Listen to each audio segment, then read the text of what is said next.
Welcome to Muska channel. उम्मीद करती हूँ आप सब खैरियत से होंगे। जी तो नाज़रीन, आज मैं आपको बताने जा रही हूँ तवा दम गोश्त। बहुत ही लजीज और बहुत ही मज़ेदार सी रेसिपी है। और जो जो हजरात जो हैं वो बिल्कुल गोश्त खाली गोश्त खाना चाहते हैं उनके लिए ये रेसिपी बेस्ट रहेगी। और बहुत ही आसान तरीका है बनाने का, बस थोड़ी सी केयर चाहिए होती है। और एग्जैक्टली आज है हमारे पास थोड़ा सा गोश्त जिसको मैंने पहले से गला लिया है, क्योंकि ये बड़े जानवर का गोश्त है तो इसको पहले से गला लेंगे तो बेस्ट रहेगा। और उसके बाद है मेरे पास लहसुन अदरक का पेस्ट, नमक, ज़ीरा, कुटी मिर्च और उसके बाद थोड़ी सी चॉप की हुई अदरक भी है। और इसके साथ अब मज़ीद है मेरे पास ये मैंने टमाटर 3 अदद हाफ़ कटिंग करके इस तरह के पीसेस में। और उसके बाद ये हरी मिर्च है मेरे पास, और ये है छोटे साइज़ में, बड़ी बड़ी इसमें ऐड नहीं होगी, डिश छोटी है। ऑयल है और इसको भी, ये सारी रेसिपी मैं आपको सारा तरीका इसके साथ साथ बताती रहूँगी। उसके बाद है मेरे पास आधी प्याली दही जिसको मैंने फेंट के रखा हुआ है। ये मेरे पास यखनी है जो जिससे मैंने गोश्त गलाया था, ये उसी का पानी है। फ्लेम ऑन कर दिया है। तवे पे आज हम ये डिश बनाएंगे। और उसके बाद सबसे पहले तवा गर्म होने पर मैंने इसके ऊपर ज़ीरा इस तरह से फैला दिया है। ज़ीरे से ये रेसिपी हमने आज स्टार्ट की है। ये ज़ीरा अब इसके ऊपर मैं इस तरह से खुश्क तवे के ऊपर भूनूंगी और इसकी बड़ी मज़ेदार सी खुशबू आने लग जाएगी। और उसके बाद मैं इसके ऊपर थोड़ा सा 1 से 1.5 चम्मच ऑयल ऐड करूँगी। ऑयल डालने के बाद सेकंड हमारे पास है लहसुन अदरक का पेस्ट जो मैंने पीस के रखा हुआ था, वो मैंने अब इसमें शामिल कर देना है इसी ज़ीरे की मज़ेदार सी खुशबू के साथ। 2 मिनट मैंने इस लहसुन अदरक के जो मेरे पास पेस्ट है इसको मैंने जो शामिल किया इसके अंदर, इसको मैं अच्छे तरीके से इसके ऊपर पकाऊंगी। खुशबू तो इसकी है ही। और इसके बाद इसको इतना पकाना है कि ये इसके अंदर ऑयल के अंदर अच्छे तरीके से अपना जायका जो है वो शामिल हो जाएगा इसका। और इसके बाद इसके जो गोश्त हम इसके अंदर बनाएंगे ना, पूरे गोश्त के अंदर ज़ीरा और लहसुन अदरक का जो है वो अब बहुत ही मज़ेदार किस्म का टेक्सचर आता है। वो भी कंप्लीट करके फिर आपको बताती हूँ। जी तो नाज़रीन, लहसुन अदरक हमारा बन चुका है। और इसके बाद इसके अंदर मैं थोड़ा सा ऑयल शामिल कर रही हूँ और उसके साथ ही मैं गोश्त इसके ऊपर इस तरह से फैला दूँगी बड़ी ही तरतीब के साथ। गोश्त शामिल करने के बाद इसको इस तरह से मैं कुछ तरतीब दे दूँगी, सेट कर दूँगी। और उसके बाद मैं इसके अंदर इसी की यखनी का जो पानी है वो इसमें शामिल करूँगी, क्योंकि लहसुन भी हमने डार्क नहीं करना और गोश्त भी चिपकने ना पाए। तो इसको, ये थोड़ी सी सेंसिटिव सी चीज़ है, बहुत ही एहतियात से बनेगी, बस इस तरह से। और उसके बाद मैं इसको ढक के रख दूँगी।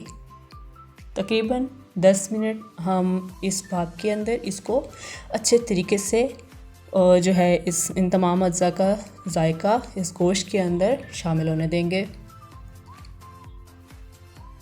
और इसके साथ ही ये बहुत ही मज़ेदार इसका टेस्ट भी बन जाएगा। बस ये 10 मिनट की इसकी दम की जो टाइम ड्यूरेशन थी वो हमारी कंप्लीट हुई। तो अब हम दोबारा इसको चेक करेंगे और इसकी जो है वो साइड्स गोश्त की सबकी चेंज कर देंगे।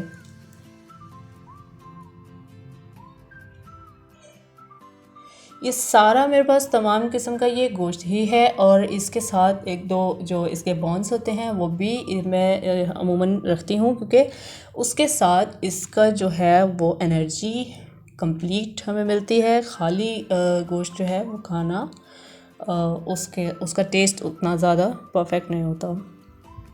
यखनी 2 से 2.5 चम्मच इसमें शामिल करने के साथ ही मैंने जो टमाटर के पीस काट के रखे हुए थे वो सब मैं इस तरतीब से इसके साथ इसके अंदर शामिल कर रही हूँ।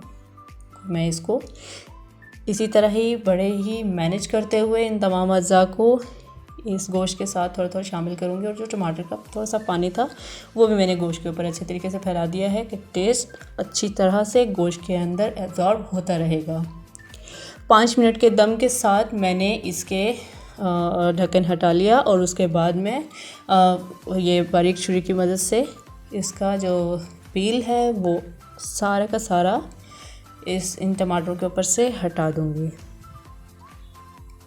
जी तो नाज़रीन, इनका पील्स जो हैं वो टमाटर के वो बिल्कुल इससे मैंने अलग कर लिए। और उसके बाद मैंने अब इसको कंप्लीटली चम्मच की मदद से टमाटरों को इस सारे अमीज़े के अंदर मिक्स करते जाना है।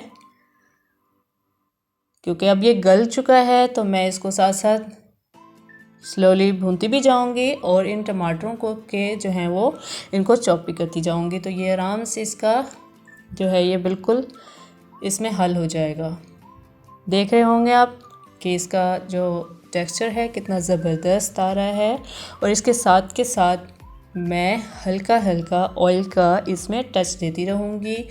अब मैं इसके अंदर नमक शामिल कर रही हूँ 1 चम्मच, और 1 ही चम्मच बड़ा चम्मच जो है वो कुटी लाल मिर्च मैंने शामिल कर दी।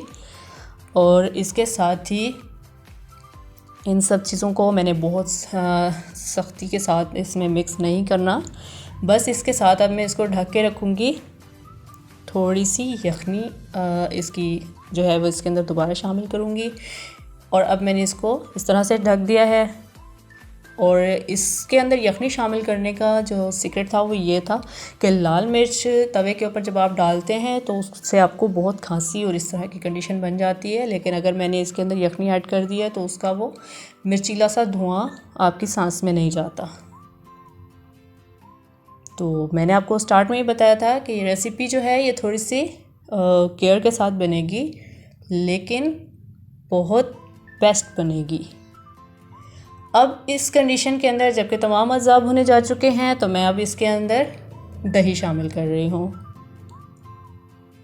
ये याद रखिएगा तमाम अमीज़ा दही से पहले वाले मैंने अच्छे तरीके से इसके ऊपर पकाए। स्टेप बाय स्टेप मैंने इनको दम भी दिया और उसके बाद एंड में जब ये तमाम चीज़ें पक चुकी भुनी जा चुकी तो एंड में मैंने इसके अंदर दही शामिल किया। दही शामिल करके मैंने इस तमाम जो है अज़ा इनको अच्छे तरीके से इसमें दही में मिक्स कर लिया है। दही के बाद और ये तमाम चीज़ों को अच्छे तरीके से हल होने के बाद अब ये पक चुका है, भुना जा चुका है। 10 मिनट दही की पकाई के बाद इस तरह से ये गोश्त जो है ये आपका, आप इसको तोड़ के भी देखेंगे ये इजीली टूट जाएगा। और इसके अंदर जो है ये तमाम मसाला जात जो सब शामिल किए थे ये देखें कितना पोलाइटली ये आराम से टूट भी रहा है। और ये खाने में भी इतना ही सॉफ्टली और लाइम जो है वो आपको फील होगा। तो ये तैयार हो गया हमारा दम गोश्त मसाला और बहुत ज़बरदस्त। इसके साथ एंड में मैंने थोड़ा सा ज़ीरे और अदरक के साथ इसकी गार्निशिंग की है। साथ ही मैंने मैरिनेशन के साथ ही थोड़ा सा सैलड भी ऐड कर दिया है। जी तो नाज़रीन ये हुई हमारी आज की रेसिपी जो कि बन के बिल्कुल तैयार है आपके सामने। आप भी बनाइए, ज़रूर ट्राई कीजिए। कोई प्रॉब्लम हो, कोई क्वेश्चन हो तो आप मुझे कमेंट में फीडबैक दीजिए। और अगर आपको मेरी वीडियोस अच्छी लगती हैं तो मेरे चैनल को सब्सक्राइब कीजिए, मेरी वीडियोस को लाइक कीजिए। Thanks for watching my video. अल्लाह हाफिज़।